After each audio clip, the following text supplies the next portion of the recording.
Kita lanjutkan Seros dan Batozar. Kita masuk ke seri Batozar episode pertama. 1 minggu berlalu sejak kami pulang dari karya wisata ke situs terkenal itu. Matahari pagi bersinar lembut menyiram wajah saat aku keluar dari bayangan kanopi rumah. Hati-hati, Ra. Iya, Ma. Aku melambaikan tangan. Aku tersenyum memperbaiki posisi tas. Ini hari yang cerah memulai sekolah setelah kami pulang dari karya wisata.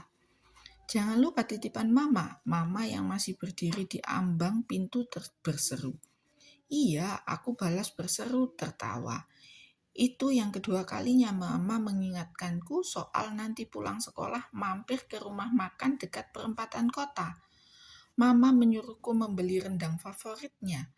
Mama khawatir sekali aku lupa. Sekali lagi, Mama mengingatkanku. Itu berarti 3 kali dan Mama bisa mendapat hadiah sabun atau piring. Aku kembali tertawa kecil mengingat lelucon itu. Langit cerah kembali ke sekolah terasa menyenangkan. Apalagi perjalanan karya wisata itu berubah menjadi petualangan tak terduga. Gara-gara Ali memaksa menyelidiki sesuatu yang terdeteksi oleh alat buatannya, kami masuk ke ruangan buntu dan hampir saja terkurung di sana selama-lamanya. Tetapi gara-gara Ali pula kami bisa pulang. Entahlah, kadang Ali bisa menjadi teman super menyebalkan, menjadi sumber masalah, tapi dia juga bisa menjadi teman paling baik segalaksi Bima Sakti. Memberikan solusi. Tet. Suara klakson angkot mengagetkanku. Woi, Neng, naik atau tidak kau itu? Sopir angkot berseru dengan aksen khas pulau seberang. Kepalanya terjulur ke jendela samping kiri, tetapi tetap saja jauh dari jendela. Itu angkot langgananku, sopirnya selalu narik pas jam sekolah dan tiba di jalan depan rumahku di waktu aku siap-siap berangkat. Jika Papa tidak mengajak berangkat bareng, tadi Papa buru-buru ke kantor, ada rapat pagi bersama Pak Bos. Astaga Neng, masih muda kau sudah suka melamun. SMA 1 kan? Buruan nanti keburu macet. Kau salahkan aku pula kalau telat nanti. Aku mengangguk bergegas naik angkot sebelum sopirnya terus bicara. Aku kenal sopir itu, dia suka bicara sendiri saat menyetir, suka membahas apa saja. Apalagi jika ada penumpang di sampingnya yang meladeni. Berisik sekali seluruh angkot. Angkot sudah terisi penuh, ada beberapa teman sekolahku di sana. Beda kelas. Hai Ra, hai, aku mengangguk, balas menyapanya. Duduk di samping mereka. Perjalanan menuju sekolah berjalan lancar. Nyelip sana, nyelip sini. Namanya juga supir angkot. Bahkan mobil polisi yang sedang patroli saja berani dia pepet agar dapat maju paling depan. Saat polisi melotot marah, supir angkot berlagak mengangguk-angguk minta maaf. 1-2 penumpang kembali naik lepas 3 kelokan. Salah satunya duduk di kursi depan di samping sopir. Kamu sudah menulis laporan, Ra? Tanya temanku. Belum, mereka sepertinya sedang membicarakan laporan karya tulis di situs kuno itu. Tugas yang diberikan Bu Ati untuk bahan penilaian pelajaran sejarah. Aku sih sudah mulai nyari-nyari bahan laporan di internet, yang lain menimpali. Kita boleh ambil dari sana kan? Boleh saja. Aku malah sudah dapat file milik kakak kelas dulu. Sudah jadi laporannya, bisa kita copy paste dari sana kan? Memangnya boleh, tanyaku. Boleh lah, isinya sama tentang sejarah, deskripsi bangunan kuno itu, situasinya, kapan situs itu dibangun, siapa yang membangun, tinggal ganti nama saja. Tapi itu namanya menyontek kan? Temanku terdiam. Iya, itu menyontek, tegasku. Aku memperhatikan, jika ada Ali di sini, dia pasti sudah berbisik kepadaku. Dasar generasi copy paste. Tapi mana ada yang akan serius menanggapi komentar Ali. Ali terkenal malas, sering bikin ulah dengan guru, dan nilai-nilainya jelek melulu. Namun tidak ada murid di sekolahku yang tahu betapa jeniusnya Ali. Saat kami hanya sibuk copy paste tulisan kakak kelas, Ali justru sedang sibuk mempelajari teknologi klan bintang, bereksperimen di basement besar rumahnya, membuat benda-benda yang tidak pernah ada di bumi. Dia tidak tertarik pelajaran sekolah. Ali mengumpulkan tugas laporan dari Bu Ati paling 1 lembar saja dengan isi 2-3 kalimat setiap halaman.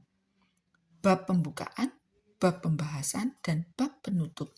Tamat, dan Bu Ati akan mengomelinya sambil memberikan nilai 3. Hei, kalian bicara soal tempat bersejarah terkenal itu kan? Sopir angkot bertanya. Tuh kan, sopir itu sudah menyambar ingin ikut percakapan. Dia sepertinya gatal bicara sejak tadi. Kepalanya tertoleh melihat ke depan, tertoleh lagi. Lampu merah, angkot berhenti. Jadi dia leluasa melakukannya sekarang. Iya bang, salah satu temanku menjawab. Aku pernah ke sana, bagus sekali memang. Teman-temanku menatap sopir angkot. Beneran bang? Tanya mereka nyaris berbarengan. Ai, kalian macam mana meremehkan aku pula? Aku ini memang pernah ke tempat itu, meski jauh dari kota kita ini. Gini-gini, aku pernah SMA. Pernah pula ikut karya wisata macam kalian. Tapi nasib memang. Aku jadi supir angkot sekarang. Dulu cita-citaku jadi supir pesawat. Berbelok jauh sekali. Malang kali memang. Teman-temanku pelan. Tambah ngetop saja tempat bersejarah itu. Kalian sudah tonton berita televisi tadi malam, hah? Aku menggeleng. Aku sudah lama tidak menonton televisi. Tapi beberapa temanku mengangguk. Memangnya ada berita apa? Aku menatap teman-temanku. Nah, ada yang melaporkan ada orang melihat UFO di atas tempat itu beberapa hari lalu.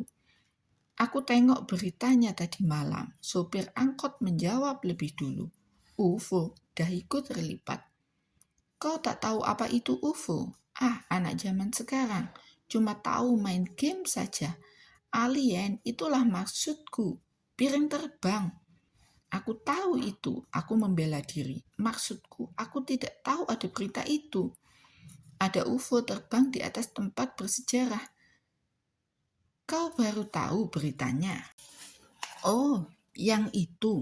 Aku lihat videonya di internet pas lagi cari bahan laporan. Sedang viral di media sosial. Temanku yang lain menimpali. Betul kali. Ada nih di YouTube. Sopir mengangkat HP-nya memperlihatkan video itu. Kami saling tatap. Sopir angkot nonton YouTube. Ai, kalian ini merendahkan aku lagi. Sopir angkot melotot. Aku ini bukan sopir kampungan. Aku ini selalu update.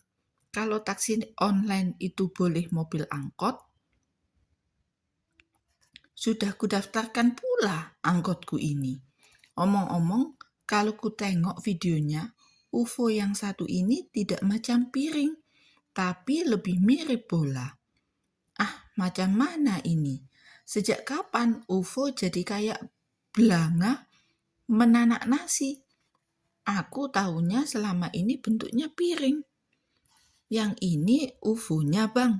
Penumpang di samping supir juga ikut mengangkat koran di tangannya. Terpampang di koran foto sebuah benda terbang sedang melintas di atas bangunan kuno. Aku terdiam seketika. Astaga, itu bukannya Ili. Tidak salah lagi, itu kapsul terbang buatan Ali. Ali, aku berteriak dalam hati, meremas jemari. Ali pasti lupa mengaktifkan mode tak terlihat saat kami terbang di atas situs kuno itu. Atau mode itu rusak saat terkena hantaman pukulan berdentum seros di ruangan Borobudur. Ini serius sekali. Ali sungguh ceroboh. Dia bisa membuka rahasia seluruh dunia paralel. Hijau lampunya bang, ngebut ke sekolah. Aku berseru mengingatkan. Hijau, baiklah, sopir angkot kembali menyetir. 2 mobil di sebelah kami melepas klakson marah karena sopir angkot baru saja menyalipnya serampangan.